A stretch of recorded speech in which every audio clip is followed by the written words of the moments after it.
오늘 우리에게 주신 하나님의 말씀 누가복음 6장 27절에서 36절 원수를 사랑하라 라고 하는 제목을 가지고 하나님의 말씀 보도록 하겠습니다.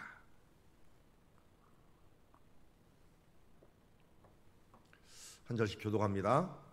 그러나 너희 듣는 자에게 내가 이르노니 너희 원수를 사랑하며 너희를 미워하는 자를 선대하며 너희를 저주하는 자를 위하여 축복하며 너희를 모욕하는 자를 위하여 기도하라. 너희 입뺨을 치는 자에게 젖밤도 돌려대며 내 겉옷을 빼앗는 자에게 속옷도 거절하지 말라. 내게 구하는 자에게 주며 내 것을 가져가는 자에게 다시 달라 하지 말며 남에게 대접을 받고자 하는 대로 너희도 남을 대접하라. 너희가 만일 너희를 사랑하는 자만을 사랑하면 칭찬받을 것이 무엇이냐. 죄인들도 사랑하는 자는 사랑하느니라. 너희가 만일 선대하는 자만 선대하면 칭찬받을 것이 무엇이냐. 죄인들도 이렇게 하느니라. 너희가 받기를 바라고 사람들에게 구워주면 칭찬받을 것이 무엇이냐. 죄인들도 그만큼 받고자 하여 죄인에게 구워주느니라. 오직 너희는 원수를 사랑하고 선대하며 아무것도 바라지 말고 구워주라. 그리하면 너희 상이 클 것이요 또 지극히 높으신 이의 아들이 되리니 그는 은혜를 모르는 자와 악한 자에게도 인자하시니라. 너희 아버지의 자비로우심과 같이 너희도 자비로운 자가 되라. 아멘.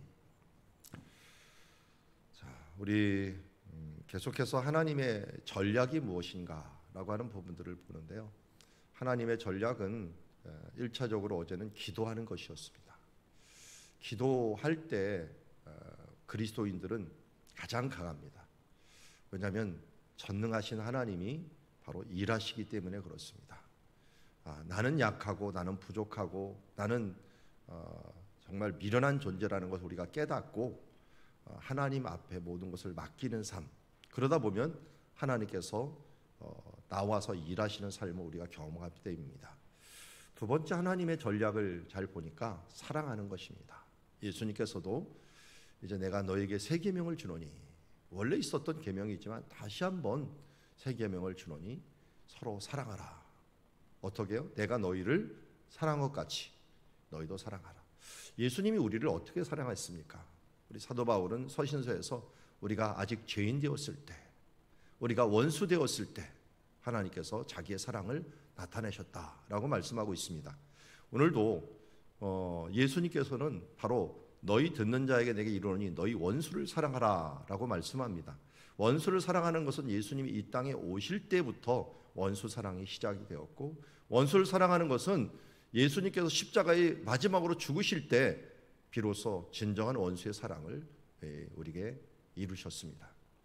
자, 이 원수를 사랑하는 모습들을 또 한 번 이런 식으로도 얘기하고 있습니다. 1절 너희를 미워하는 자를 선대하라. 선대하라. 이 선대하라는 말을 제가 원어로 봤더니 칼로스라고 부르는데, 이 칼로스라는 말은 히브리어, 신약에는 칼로스라고 부르고 히브리어는 토브라고 불러요. 선하다, 선한, 굿이란 뜻이죠. 선대하다, 선한 것으로.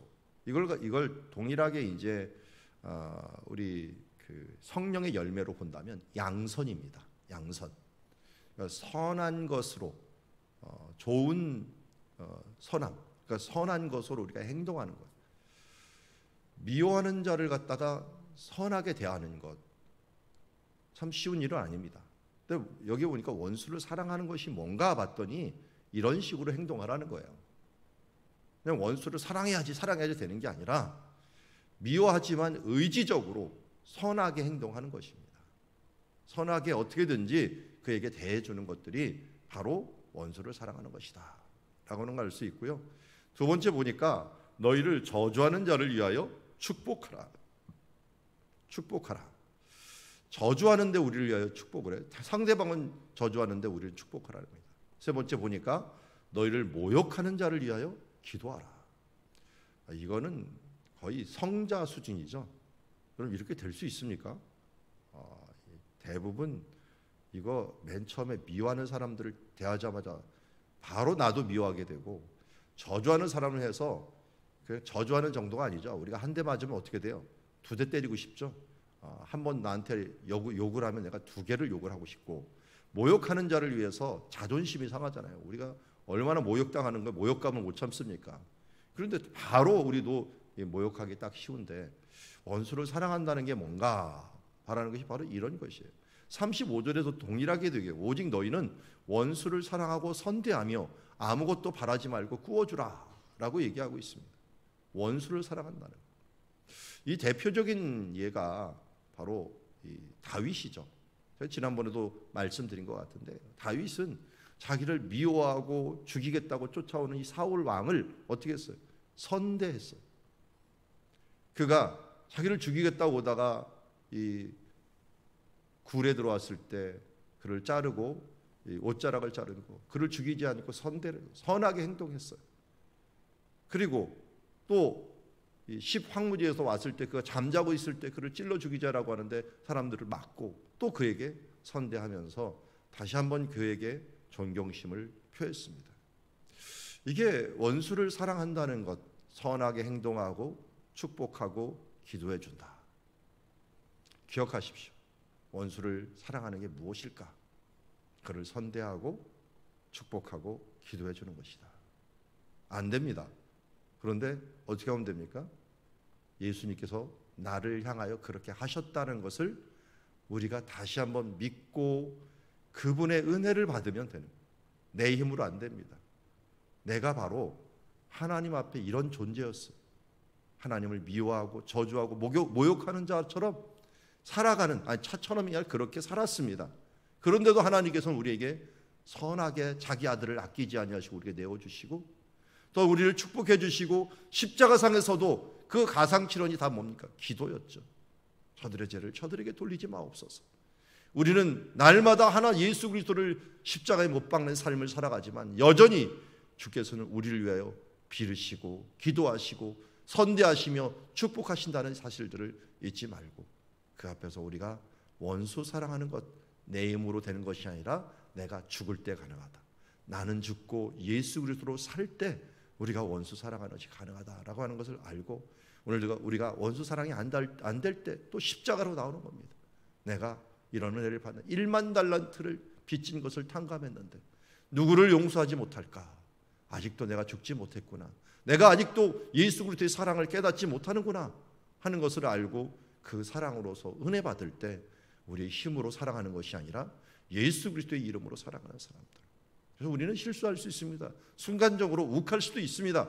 그렇지만 성경에서도 해질 때까지 내 화를 품지 말라고 하는 것은 기도하는 사람은 이길 수 있습니다. 주님 앞에 나오는 사람들은 이 모든 것들을 맨 처음에는 실수할 수 있고 내 기질이 나올 수도 있지만 그러나 주님 앞에 나가다 보면 우리가 자연스럽게 기도하고 축복하고 선대하는 것을 우리가 해나갈 수 있는 줄 믿습니다. 다시 한번 우리 생각해 봅시다. 나는 죽고 예수 그리스도로 사는 삶, 이것이 바로 원수를 사랑할 수 있는 삶이다 라고 말씀합니다. 자, 이런 삶을 또 한 예를 들어서 얘기합니다. 너는 입뺨을 치는 자에게 젖뺨도 돌려대며 내 겉옷을 빼앗는 자에게 속옷도 거절하지 말라. 내게 구하는 자에게 주며 내 것을 가져가는 자에게 다시 달라 하지 말며 남에게 대접을 받고자 하는 대로 너희도 남을 대접하라. 여러분, 이 29절은 잘 보면 힘이 센 사람들한테는 조금은 자존심이 상하더라도 가능할 수 있어요. 나보다 힘이 센 사람, 그래도 나보다 힘이 센 사람, 나보다 권력이 있는 사람, 능력 있는 사람 한 뺨 뗀다고 내가 왼편까지 돌려대는 거 쉽지가 않죠. 빼앗는 사람들한테 또 주는 거, 장발장 나오는 것처럼 이 촛대만 가져갔으면 이 그릇은 왜 안 가져갔습니까? 뭐 하면서 이 또 하나를 더 줄 수 있는 그런 그리스도의 사랑, 내게 구하는 자에게 주며 가져가는 자에게 다시 달라 하지 말라. 이거 도둑질하는 사람한테 줘야 됩니까? 라고 얘기할 수가 있어요. 그래서 31절의 정신이 바로 그걸 얘기합니다. 남에게 대접을 받고자 하는 대로 너도 남을 대접하라. 그냥 도둑질하는 사람들에게 주지 말라는 거예요. 그 사람 마음이 왜 뺨을 쳤는지, 왜 겉옷을 빼앗가는지, 왜 구하는지 그 사람들의 마음을 알고 그 사람이 지금 당장 그것이 필요한가, 또 저 사람 상태가 그런가 하는 것들을 내가 먼저 헤아리고 그 헤아리는 것대로 그러면 더 줘라. 지금은 그럴 때구나.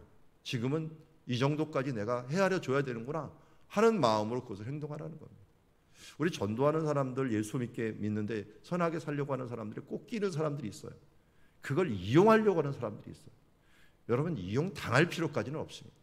예수님께서도 이용을 당하지는 않았어요. 이용을 당할 필요는 없이 이 31절을 보십시오. 그 사람 중심을 잘 보셔야 돼요. 이 사람이 지금 내가 선함을 행동하는데 그걸 이용해갖고 뭘 하려고 하는구나. 그러면 뭐 도둑질에게 사기치는 사람한테 내가 다 사기당할 필요는 없잖아요. 그런데 그 사람이 아직도 덜 성숙되었어요. 우리 자녀들이나 또 믿지 않는 사람들이 성숙되지 못해갖고 행동하는 것까지도 그거에 대해서 우르륵 화를 내갖고 그거에 대해서 따지고 들면은 그 성숙되지 못한 사람들이 무너질까? 또 그 마음을 헤아리면서 대접을 받고자 하는 대로 너희도 남을 대접하는 신앙을 가지라. 어떻게 보면 굉장히 적극적인 선이라고 할 수가 있어요. 성경은 소극적인 선을 행동하지 않아요. 구약시대 때는 그랬죠. 구약시대 때는 대접을 받고자 하는데 남을 대접하는 게 아니에요. 그냥 하나님의 마음으로 대접하는 것, 구제하는 것, 이런 것들을 했어요. 우리 어떻게 보면은 이슬람 같은 데서도요, 그 법이 아예 있어요. 무슨 법이 있냐면, 우리 옛날에도 최부잣집 얘기했다. 사방에 뭐 면리되는 사람들이 굶어 죽는 사람은 없도록 해라. 그런데 이슬람도 자기 주변에 굶어 죽는 사람들에 대해서 이 부자들이 책임이 있어요. 그래서 절대로 주변에 최소한의 것들을 먹고 사는 것들을 부자들이 책임을 져야 돼요.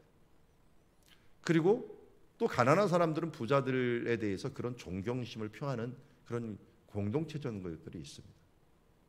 그리고 선행으로 그 구원을 받는다라고 하는 그 교리가 이슬람 가운데 있기 때문에 그들이 부를 가지고서 일단 사람을 먹이면 또 뭐를 하냐면 어떻게든지 돈을 벌어갖고 또 이 그 이슬람 사원들을 짓습니다.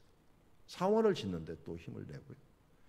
또 은근히요, 여러분들 우리나라에서도 굉장히 수천 명 이상의 이슬람 선교사들이 들어와 있어요. 이들이 또 선교사 파송들을 많이 해요. 왜냐하면 그렇게 행함으로써 본인들이 구원을 받는다라고 하는 선행으로 구원을 받는 이 교리들이 그 가운데 있기 때문에 그래요. 이것은 내가 구원받기 위한 선행이라고 할 수가 있는데요. 우리 기독교들이 왜 선행이 약한 것 같으면서 굉장히 강해요. 이게 어떤 면에서 약하냐면 내가 선행으로 구원받지 않으니까 구원받으시니까 됐어라고 하는 믿음으로 구원받았으니까 됐어라고 하는 그런 의식들은 굉장히 안정적이긴 하지만 또 선행을 위해서는 안 좋아요. 그런데 여기서 하나만 성숙하면 엄청난 힘이 생깁니다. 왜냐하면 내가 하나님의 자녀니까, 내가 예수 그리스도의 은혜를 받았으니까 이제는 예수님의 자녀답게 살아야지. 정체성을 깨닫고 그리고 선행을 행하는 이유가 내가 무엇을 얻겠다는 게 아니라 받았으니 나눠줘야지 라고 하는, 대접을 받고자 하는 대로 남을 대접하는 그 정신 안에 내가 은혜 받았으니 은혜 받은 것을 나눠주고, 내가 하나님의 자녀니까 하나님의 자녀답게 살아야지, 예수 그리스도 은혜 받은 자답게 살아야지 라고 하는 그 정신으로 움직이는 사람, 그 움직이는 사람을 당해낼 수가 없습니다. 이런 사람은 죽어도 상관없어요. 지금 죽어도 천국, 살아서는 하나님의 자녀다운 일들을 이루는 사명, 이거 이루겠다라고 살아가는 사람들 앞에 거칠 것이 없어요. 분냄도 서운함도 없습니다. 받은 은혜, 그래서 NGO나 이런 데 단체에 보면은 적극적으로 행동하는 사람들에게 회심한 그리스도인들, 어려서부터 예수 그리스도를 제대로 믿고 그 믿음 안에서 자기의 정체성을 깨닫고 살아가는 사람들, 이런 사람들이 적극적인 선을 행할 수가 있는 것이에요. 그리스도인들은 아둥바둥 무엇을 이루겠다라고 하는 사람이 아니라 이미 이룬 사람의 여유에, 그리고 이런 사람의 감격을 통하여 하나님의 나라를 이루어 나가는 거예요. 우리가 이 세상에 살면서 무엇을 위해서 살아간다라고 하는 그런 것이 아니라 우리가 이미 모든 것을 받았기에, 내가 받은 복 중에서 최고의 큰 복이 뭡니까? 복음을 받고 하나님의 자녀가 되고 복음을 받고 내가 영생을 얻었는데 이보다 더 큰 복이 어디 있겠는가? 받은 자의 여유, 가진 자의 여유, 그것을 가지고 선을 행하며 이제 하나님 나라, 그 하나님의 그 영광스러운 나라를 뵐 것을 바라보면서 이 땅에서 주님 자녀답게 자존심을 지키며, 거룩한 자존심을 지키며, 오늘도 뺨을 치는 자에게 뺨을 돌려댈 수 있는 여유, 겉옷을 빼앗는 자에게 하나님이 또 주실 것인데 속옷을 내줄 수 있고, 구하는 자에게 가져가라고 얼마든지 행할 수 있는 그 여유, 이것은 우리가 하나님의 자녀된 자, 하나님의 자녀된 확신과 하나님이 나를 먹이시고 살리시고 이끄신다라고 하는 그 여유에서 오는 것이라고 할 수 있습니다. 여러분 잊지 마십시오. 나는 천하보다도 귀하고 온 만물보다도 귀하고 우리 천만인보다도 귀한 그 아들 예수 그리스도의 생명에 값주고 내가 산 하나님의 거룩한 자녀요.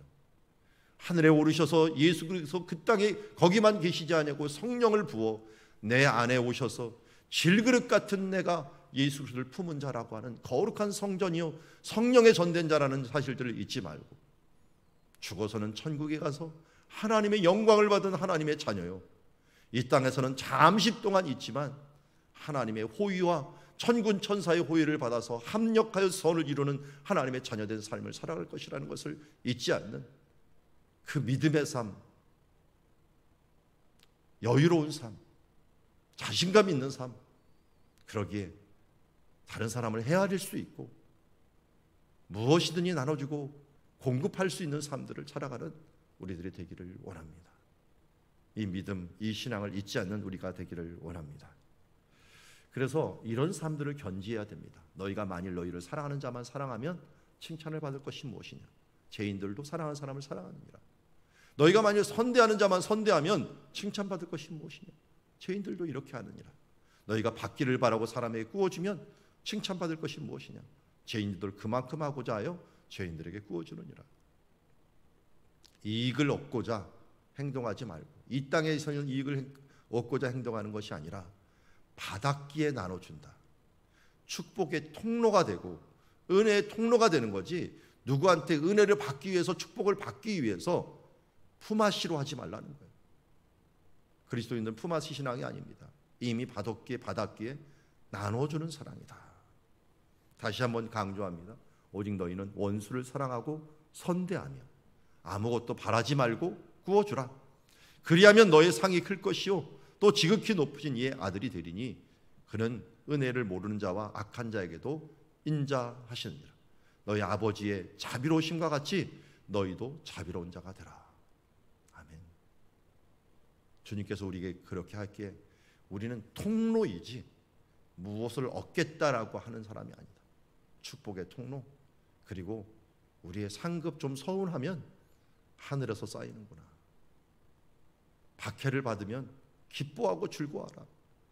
하늘에서 너의 상이 큼이라. 우리가 더 큰 통로, 이 조그만 통로가 있고요. 저도 심장 찍어보니까 실핏줄이 있고 이 대동맥이라고 하는 큰 핏줄이 있어요.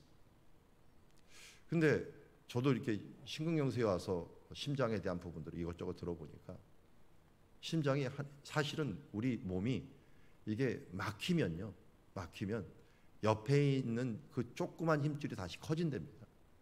커져갖고 그것이 또 다른 역할을 해준대요. 그러니까 우리가 통로 역할을 못하면 하나님이 그 축복의 그것을 다른 쪽을 통해서 하게 되고, 우리가 통로 역할을 잘해주면 우리 통로를 점점 넓혀주는 거예요. 하나님께서 우리를 맨 처음에는 작은 통로였지만 통로 역할을 잘해주면 더 크게 남들이 그걸 못하고 세상을 왜 이렇게 못하지? 그러면 기뻐하고 즐거워하십시오. 내가 하면 되겠구나. 사람들이 자꾸만 뭘 하면은 왜 나만 시켜? 꼭 그거 같죠? 이 구레네 시몬이 십자가를 지고 가는데 맨 처음에 안 좋은 마음으로 졌다면 어떨 것? 아니 재수 없이 왜 내가 이거 십자가를 져? 라고 생각을 했겠죠.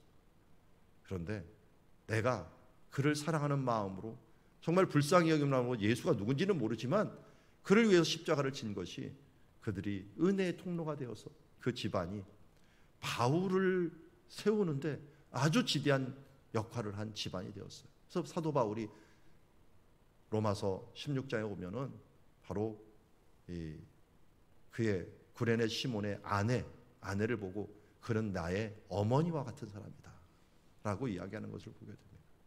여러분, 오늘 우리가 시작은 미약했지만 더 크게 축복의 통로 역할을 하시길 바랍니다. 맨 처음에 우리 교회에 이래도 되나 하는 좀 아쉬움이 있었어요. 우리 교회가 헌금을 하면은 그래도 구제헌금이 많이 나왔는데 라고 하는데 맨 처음에 한 300~400개 한 일주일 2주일 가까이 됐는데 안 나오더라고요. 근데 이번에 최종적으로 하는 거 보니까 한 1,500만 원 정도가 나왔습니다. 지금 사회도 어렵고 우리 교회 재정도 어렵습니다. 그래서 좀 이것저것 해야 되는 필수적인 것도 못 하고 있는 것들도 있습니다. 재정적으로서 좀 위기감이 있는데 제가 고민이 돼요. 이렇게 구제헌금을 하면은 우리 받는 게 그냥 비슷하잖아요. 월급쟁이들이 똑같은 걸 받기 때문에 구제헌금을 하게 나면 감사헌금을 못 하든지 무슨 헌금을 못 해요. 그거는 뭐 자연적인 겁니다. 그러다 보면 우리 교회 재정이 더 어려워질 텐데 아니나 다를까 2월 달에 재정이 좀 어려워갖고 나가지 못한 것들이 좀 있습니다. 그런데 또 이걸 흘러내보내야 되나 하는 고민들이 있었어요. 근데 뭐 제가 하나님께서 이렇게 목회를 하면서 하는데 당장은 힘듭니다. 당장은 이래저래 재정이 힘든데 흘러내고 나면은 하나님이 또 이 통로를 더 넓혀주시더라. 그래서 더 다른 것으로도 하나님 채워주시고 하는 것들을 보면서 처음은 힘들지만 이렇게 맨 처음에 참아주고 축복해주고 기도해주고 선대해주는 거 힘듭니다. 처음에는. 그렇지만 조금 지나고 나면 우리의 통로가 더 넓어져서 더 크게 더 많은 것으로 하나님의 놀라운 역사를 이룰 수 있게 되는 것을 보게 됩니다. 오늘 여러분 원수를 사랑하는 거 쉽지 않습니다. 그렇지만 우리가 주님 안에서 오늘 말씀 그대로 내가 하나님의 자녀이기 때문에 주님께서 그렇게 하셨기 때문에 선대하고 축복하고 기도하는 삶을 이어가는 우리가 되기를 주의 이름으로 축원합니다. 기도하겠습니다.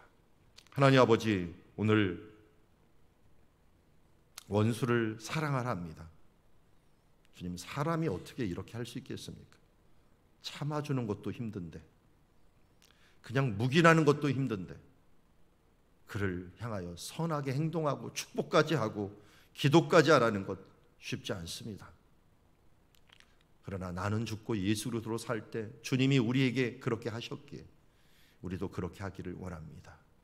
주님, 나는 점점 죽어지고 주님이 다스리는 삶으로 또 살아갈 때 축복의 통로가 되어서 더 큰 축복의 통로가 되어서 선을 행할 수 있는 주의 자녀들 되게 하여 주시옵소서. 예수님의 이름으로 기도드리옵나이다.